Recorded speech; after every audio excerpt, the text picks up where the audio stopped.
One of the most overlooked drivers of behavior is attention, or what we focus on. Where attention goes, energy follows. Where energy flows repeatedly, habits form. Over time, those habits shape mood, health, and even identity. This is true whether we are talking about anxiety, productivity, relationships, or physical well-being.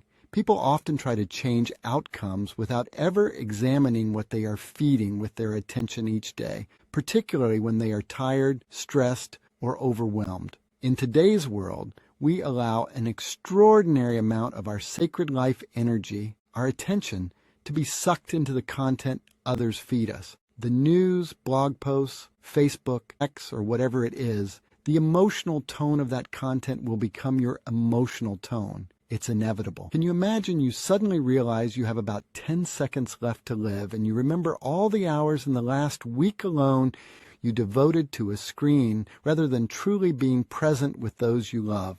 In my work with adults and families, I often return to a simple principle. Attention functions like water. Whatever receives it grows stronger. If frustration, urgency, and self-criticism receive daily attention, they become the dominant tone of life.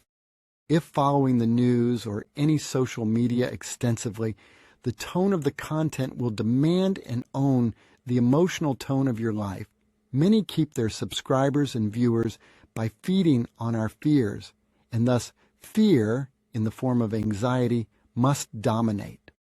On the other hand, if steadiness, small progress, and intentional pauses are consistently fed, those qualities begin to take root instead. If attention to beauty, service, and love are nurtured, the seeds of a much different life start to take hold. This is not philosophy. It is how the nervous system learns. You may have noticed this. Why does trying harder rarely work? January tends to amplify another unhelpful pattern, the belief that more effort is the answer.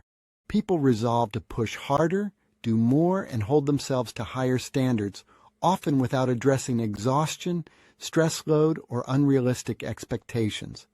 But effort alone rarely produces lasting change. In fact, excessive effort layered onto an already strained system often leads to burnout, resentment, and withdrawal. Sustainable change usually begins not with intensity, but with relief. So do this instead. Build a sustainable foundation first. Start simple. Find where strain can be relieved first. Relief may come from simplifying mornings, reducing commitments, creating clear boundaries, or letting go of a habit that drains energy without providing real benefit. These adjustments may not feel dramatic, but they create the conditions under which growth becomes possible. When life becomes slightly more manageable, people regain access to patience, clarity, and follow-through, qualities that no resolution can manufacture on demand. A more useful way to begin the year is with observation rather than action. Instead of immediately trying to fix yourself, spend time noticing patterns. When does your energy reliably drop? What situations trigger reactivity or avoidance? What actually helps you feel more regulated, even briefly? This kind of awareness is not passive. It is preparatory. It allows change to be guided by reality rather than aspiration. I did a video recently about how small, well-placed habits, rather than sweeping goals, create momentum that lasts, and how adults can build change that supports their nervous system instead of fighting it. Do a search on YouTube for The Truth About Why You Can't Break Bad Habits by Dr. Randy Cale.